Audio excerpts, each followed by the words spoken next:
हरे कृष्ण। भक्ति रसामृत सिंधु में बताया गया है, जब तक कोई व्यक्ति श्रद्धा से भगवान का सेवा नहीं करता है, भगवान का जो प्रसाद है ये भोजन नहीं करता है, तब तक वो भगवान श्री कृष्ण को समझ नहीं पाएगा, भगवान के तत्व को वो जान नहीं पाएगा। तो एक सुंदर श्लोक है भक्ति रसामृत सिंधु में, रूप गोस्वामी लिखे हैं। वो लिखते हैं, अत श्री कृष्ण नामादि ना भवेद ग्राह्येन्द्रिय सेवान्मुखाय जीवादो स्वयं एव स्वरत्वदः। अत श्री कृष्ण नामादि ना भवेद ग्राह्येन्द्रिय। हम लोग को ये जो भौतिक इंद्रिय के द्वारा, इंद्रिय का जो अधिपति है भगवान श्री कृष्ण है, उनको हम लोग समझ नहीं पाएंगे। और क्या कहते बाद में, ना भवेद ग्राह्य इंद्रिया। ये जो हमारा भौतिक इंद्रिय के द्वारा हम लोग भगवान को नहीं समझ पाएंगे। कैसा समझेंगे? सेवान्मुखाय जीवादो। हम भगवान का नाम उच्चारण करेंगे, हरे कृष्ण कृष्ण कृष्ण हरे हरे, हरे राम राम राम हरे हरे। हमारा जीवा में ये प्रभु भगवान का जो नाम उच्चारण करेंगे, और भगवान जो कृष्ण है, राधा कृष्ण है, उनको हम जो कुछ भोजन करके उनको अर्पण करके करेंगे, तभी हम लोग समझ सकते हैं। इसीलिए भगवद गीता में भगवान कहते हैं, यक्तरोषि यदासनसि यजुषि ददास्यत्त जत्त पश्यसि कौन्तेय तत्कृष्व मदर्पणम। हे अर्जुन, जो कुछ तुम तप करते हो, जो कुछ दान करते हो, जो कुछ हवन करते हो, सब कार्य मुझे अर्पण करते हुए करो।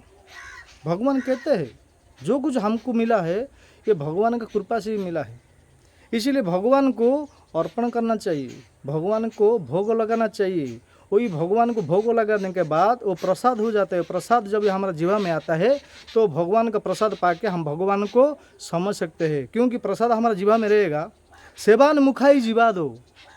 रूप गोस्वामी कहते हैं, सेवान्मुखाय जीवादो। सेवा करेंगे, हमारा जीव का अंदर प्रसाद अगर लगेगा तो स्वयं एव स्वरत्वदः।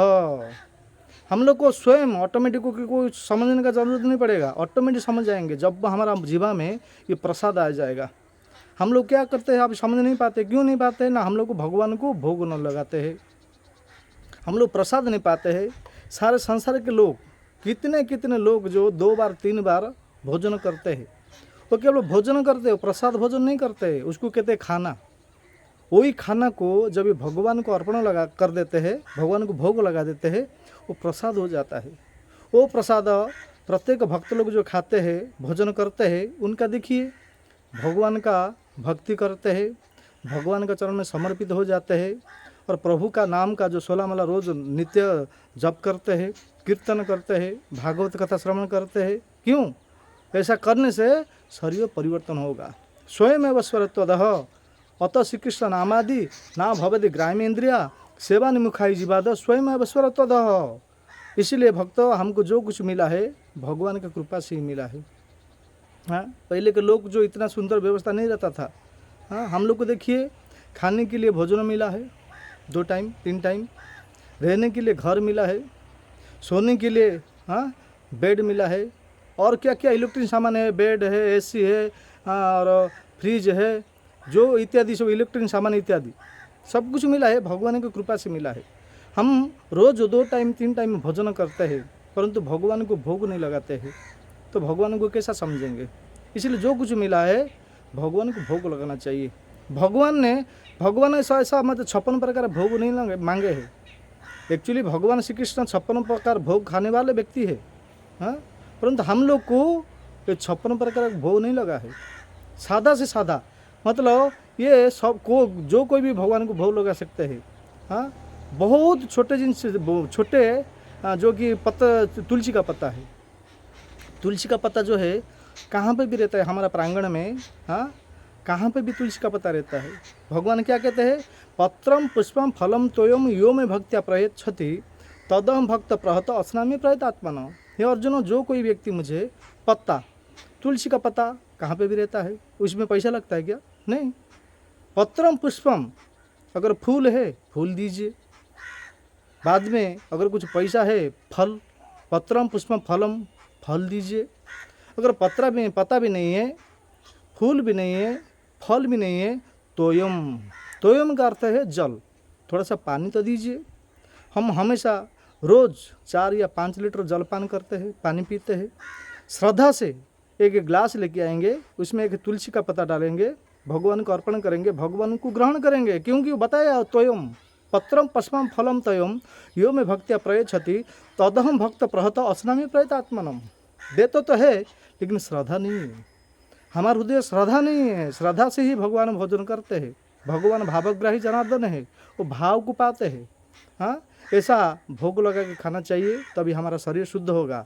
हम अनादिकाल से अनेक अनेक प्रकार का पाप कर्म में रहते हैं, हम लोग पापी है।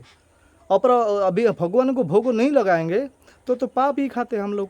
और एक श्लोक में भगवद गीता में कहते हैं यज्ञ सिन्न संत मुच्छन्ति सड़के विषय भुजन्ते ते त्वज्ञ पापाये ये पचन्ते आत्मकरणात्। यज्ञ संत शिष्ट मुच्छन्ति सड़के विषय भुजन्ते ते त्वज्ञ पापाये ये पचन्ते आत्मकरणात्। तो हम लोग को पहले से पापी है। हाँ, ऊपर से और भगवान को भोग नहीं लगाएंगे वो तो पाप खाएंगे। भगवान कहते हैं जो मुझे भोग लगाए खाते उसका सारे पाप विनष्ट हो जाता है। केवल शरीर को परिपोषण के लिए जो खाना पकाता है वो तो पाप ही खाते हैं। हम लोग ऊपर से पापी है और पाप खाएंगे। हाँ, पहले से पापी है, ऊपर से हम लोग पाप खाएंगे तो क्या होगा, हम लोग महापापी हो जाएंगे। तो महापापी इस संसार से कैसा मुक्ति पा सकता है? महापापी कभी भी इस संसार से मुक्ति नहीं पा सकता है। इसलिए संसार से मुक्ति पाने के लिए ये 2 उपाय है। क्या है? सेवान मुखाई जीवा दो। ये जो मुख मिला है ये प्रभु भगवान का, हाँ, जो महामंत्र जप करना चाहिए, हरे कृष्ण कृष्ण कृष्ण हरे हरे, हरे राम राम राम हरे हरे। ये एक कार्य है। और दूसरा कार्य है जो कुछ हमको मिला है भगवान को अर्पण करना चाहिए, भगवान को भोग लगाना चाहिए। ये जो मुख मिला है 2 कार्य के लिए दिया गया है। हम 2 कार्य में से एक कार्य भी नहीं करते हैं। संसार के जहाँ पे भी जाएंगे ये 2 कार्य कोई भी नहीं करता है। इसीलिए वो भगवान को जान नहीं पाते हैं, कृष्ण को जान नहीं पाता है। हाँ, 2 कार्य क्या है? एक है प्रभु का नाम जप करना है, दूसरा है भगवान को अर्पण करके भोजन करना है। ये 2 कार्य करेंगे तो निश्चित रूप से भगवान के कृष्ण को हम लोग जान सकते हैं, उनका तत्व को जान सकते हैं, तभी हम भक्त बन सकते हैं। इसीलिए भक्त ही जान सकते हैं। भक्त्या माम अभिजानन्ति जावानि चास्व तत्पतः तत्मां तत्पत ज्ञात्मा विशते तदनंतरम। हे अर्जुन, भक्त्या माम अभिजानन्ति, मेरा भक्त मुझे जान सकता है। क्यों? क्योंकि जो कुछ खाता है, जो कुछ भोजन करता है वो भगवान को अर्पण करके खाता है। और जो मुख मिला है, हाँ, भगवान का गुण कीर्तन करता है, प्रचार के लिए जाता है। जहाँ पे भी आदमी लोग बैठे रहते हैं उनको हरि कथा सुनाता है। भगवान वासुदेव श्री कृष्ण जो अलग अलग प्रकार का लीला की अलग अलग जगह पे वो सब का बात बताता है, भगवान का लीला सब बताते हैं। हाँ, तो वो भक्त ही एक जगह पे जाता है, प्रवचन कीर्तन करके उन लोग को समझाता है। ये मुख इसलिए दिया गया है, मनुष्य जीवन सार्थक करी कर परोपकार। हाँ, भगवान का प्रसाद पाना है, प्रभु का नाम जप करना है। इसमें कुछ क्या लगता है? इसमें क्या भारी चीज़ है क्या? ये कठिन कार्य नहीं है, बहुत सरल उपाय है। हाथ में काम मुख में नाम। हाथ में काम करना है। देखिए, कोई भी व्यक्ति जो काम करता है, कर्म करता है, किस में करता है? मुख में करता है क्या? हाथ में करता है, हाथ से। ऑफिस में पेन से काम करता है, किस में? हाथ में होता है ना मुख से होता है, हाथ से काम करता है। माता जी लोग जो रसोई करते हैं किस में करते हैं? हाथों के द्वारा करते हैं। हाँ, कृषक लोग जो खेती में जाते हैं, काम करते हैं, तो किस में करते हैं? हाथ में काम करता है। सब लोग को, जो भी जितना भी सारे संसार के लोग को, ये हाथ के द्वारा ही काम करते हैं। क्या हाथ दिया गया कर्म करने के लिए, काम करने के लिए। मुख दिया भगवान प्रभु का नाम जप करने के लिए, नाम लेने के लिए। हाँ, तो इसीलिए हम लोग अगर समय नहीं मिलता है, हाथ में काम मुख में नाम, हाथ में काम मुख में नाम होना चाहिए, तभी भगवान श्री कृष्ण को जान सकते हैं। तो परम धाम भगवान का वैकुंठ के धाम है, जो भूलोको भूवलोको स्वर्गलोको मोहलोको जनलोको तपलोको सत्यलोको, हाँ, उसका ऊपर जो वैकुंठ धाम है, उस जगह पे हम लोग जा सकते हैं। वही हमारा असली घर है, असली नेट प्लेस है, वही असली हमारा माता पिता है। लक्ष्मी नारायण हमारा माता पिता है। उनसे हम लोग अनादिकाल से विद्रोह करके, उनसे विमुख होकर संसार में जन्ममृत्यु जराबादी में फंस गए हैं।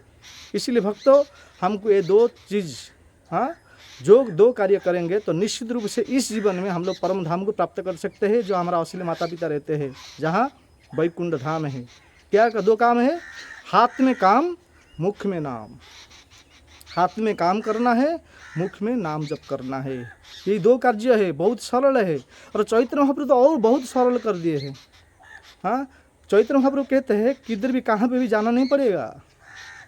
क्या कहते हैं? हाँ, गृहे थाको बने थाको सदा हरि बोली डाको। चैतन्य महाप्रभु बंगाल में थे ना, बंगाली भाषा में कहते हैं गृहे थाको या बने थाको। थाको का अर्थ है जहाँ भी रहो। घर में, गृह का अर्थ है घर, वन का अर्थ है वन जंगल। गृह थाको इसका अर्थ है आप अगर घर में रहते हो उसमें कोई कुछ असुविधा नहीं, कोई परवाह नहीं है। गृह थाको या वन थाको, घर में रहो या वन में रहो, सदा हरि बोली डाको। जहाँ पे भी रहो। हाँ, कोई व्यक्ति ऑफिस में रहता है, कोई खेती ज़मीन में रहता है, हाँ, कोई घर में रहता है, जहाँ भी रहते हो उसमें कुछ कोई परवाह नहीं है। हाँ, परंतु सदा हरि बोली डाको। गृह थाको बने थाको सदा हरि बोली डाको। कितना सरल उपाय है। कुछ लोग कहते हैं हम लोग गृहस्थ हो गए, हम लोग फंस गए, हम लोग भक्ति अभी नहीं कर पाएंगे, हमारा जीवन बेकार हो गया। नहीं भक्तों, ऐसा नहीं है। गृहस्थ आश्रम सबसे अच्छा है, सबसे बढ़िया आश्रम है। घर में, परिवार में, कुटुंब के साथ रहकर भक्ति करना बहुत बहुत सुंदर है, सरल है। हाँ, तो हम लोग को सोचते हैं कि हम लोग को फंसी, हम लोग नहीं कर पाएंगे, केवल साधु लोग ही कर सकते हैं, सन्यासी लोग ही कर सकते हैं, ब्रह्मचारी कर सकते हैं। ऐसा नहीं भक्त हो। जितने भी देखिए बड़े बड़े ऋषि लोग जो थे, हाँ, हमारा शास्त्र खोल के देखेंगे, बड़े बड़े ऋषि लोग जो थे सब गृहस्थ थे।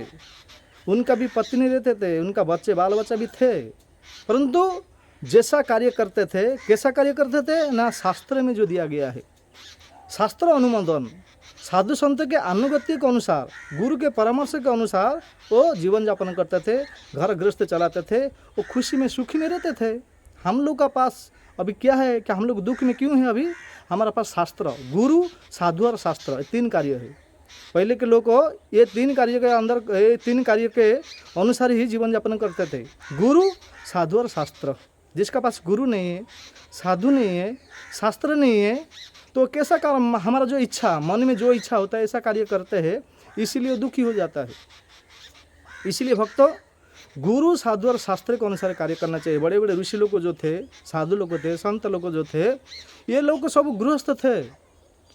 हाँ, वो लोग सुखी रहते थे। शास्त्र पढ़िए, देखिए कितने बड़े बड़े ऋषि है। हाँ, पराशर ऋषि, जामदग्नि ऋषि, भरद्वाज ऋषि, गौतम ऋषि, वेद व्यास ऋषि, कश्यप ऋषि, अरिष्टानेमि ऋषि, हाँ, पुलह ऋषि, पुलस्य ऋषि, हाँ, अनेक अनेक जो ऋषि जो थे, ये क्या ब्रह्मचारी थे क्या? ये सभी जो ऋषि लोग को, साधु लोग को, संत लोग को गृहस्थ थे। उनका भी बाल बच्चा थे, उनका भी पत्नी थे। ये लोग को कैसा सुखी में रहते थे? शास्त्र अनुमोदन, शास्त्र के अनुसार जीवन यापन करते थे, गुरु के अनुगत्य में काम कार्य करते थे, इसीलिए वो लोग सुखी होते थे। हमारे पास अभी हम लोग दुखी क्यों हैं?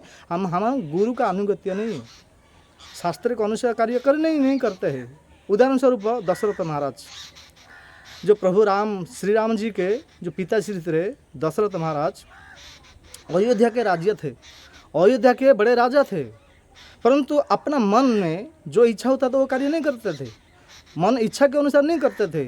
अयोध्या में जो भी कार्य करना चाहते थे, सबसे पहले उनका गुरुदेव वशिष्ठ महाराज के पास जाते थे। दशरथ महाराज अयोध्या में जो भी बड़ा कार्य हो, छोटा कार्य हो, जो कार्य करना चाहते थे, अपना इच्छा के अनुसार नहीं करते थे। चाहते तो राजा कर सकते थे, परंतु ऐसा नहीं किए। उनका गुरु कौन थे? वशिष्ठ महाराज थे। वशिष्ठ महाराज के पास जाते थे और उनसे परामर्श लेते थे कि हे महाराज, हे गुरुदेव, मैं ये कार्य करना चाहता हूँ, ये कार्य सफल होगा या ना होगा मुझे तो पता नहीं है, आप मुझे बताइए। और गुरु वशिष्ठ महाराज ये ब्रह्म ऋषि थे। दशरथ महाराज को अलग अलग प्रकार के उपदेश देते थे।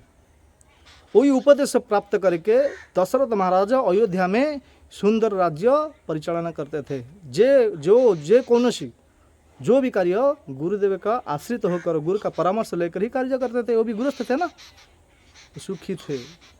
हम लोग को दुखी है क्योंकि हम लोग को गुरु का अनुगत्य में नहीं है, गुरु नहीं है, साधु नहीं है, शास्त्र नहीं है। हमारा मन में जो इच्छा होता है ऐसा कार्य करते हैं, भगवान को भोग नहीं लगाते हैं। भगवान का नाम जप नहीं करते हैं, तो हम लोग कैसा भगवान के पास जा सकते हैं? कैसा इस धाम में, इस धराधाम में हम लोग सुखी कैसे हो सकते हैं? इसमें क्या कहते हैं रूप गोस्वामी? अत श्री कृष्ण नामादि नाम भवेद ग्राह्यमेन्द्रिया सेवान्मुखाई जीवद स्वयं अवस्वरत्वद। हम इंद्रिय तृप्ति करने के लिए आया है, हम लोग इंद्रिय तृप्ति कर रहे हैं। इसमें क्या कहते हैं? ये इंद्रिय है, जो भौतिक इंद्रिय है, ये भौतिक इंद्रिय के द्वारा हम लोग भगवान को नहीं समझ सकते हैं। जो 5 कर्म इंद्रिय और 5 ज्ञान इंद्रिय है, ये 10 इंद्रिय जो है ये भौतिक इंद्रिय है। न भवेद ग्राह्य इंद्रिय, ये इंद्रिय के द्वारा भगवान का हम नहीं जान सकते, भगवान का भक्ति नहीं सकते हैं। कब कर सकते हैं? जब हमारा जिह्वा का अंदर प्रसाद रहेगा, जब हमारा जिह्वा में भगवान प्रभु जी के, प्रभु श्री कृष्ण का नाम उच्चारण होगा, श्री राम का नाम उच्चारण होगा, तभी स्वयं एवं स्वरत्वदः ऑटोमेटिक, हाँ ऑटोमेटिक हम लोग जान सकते हैं। जैसा कोई व्यक्ति को बुखार होता है, बुखार होता है तो क्या करता है? वो डॉक्टर के पास जाता है, हाँ जैसा ही दवाई देता है, जैसा ही इंजेक्शन लगाता है तो उसका बुखार ठीक हो जाता है। इसी तरह हमारा जीवा का अंदर जब तक प्रसाद नहीं आता है, हमारा जीवा में जब तक भगवान प्रभु श्री राम के महामंत्र उच्चारण नहीं होता है, तो कभी भी हम भगवान को समझ नहीं सकते हैं और भगवान का शरणागत नहीं हो सकते हैं। प्रभु श्री भगवान राम का पास, भगवान श्री कृष्ण को हम लोग कभी प्राप्त नहीं सकता है, नहीं कर सकते हैं। इसलिए हम लोग को क्या करना चाहिए? प्रभु जी को भोग लगाना चाहिए, प्रभु भगवान का नाम जप करना चाहिए। हरे कृष्ण कृष्ण कृष्ण हरे हरे, हरे राम राम राम हरे हरे, हरे कृष्ण।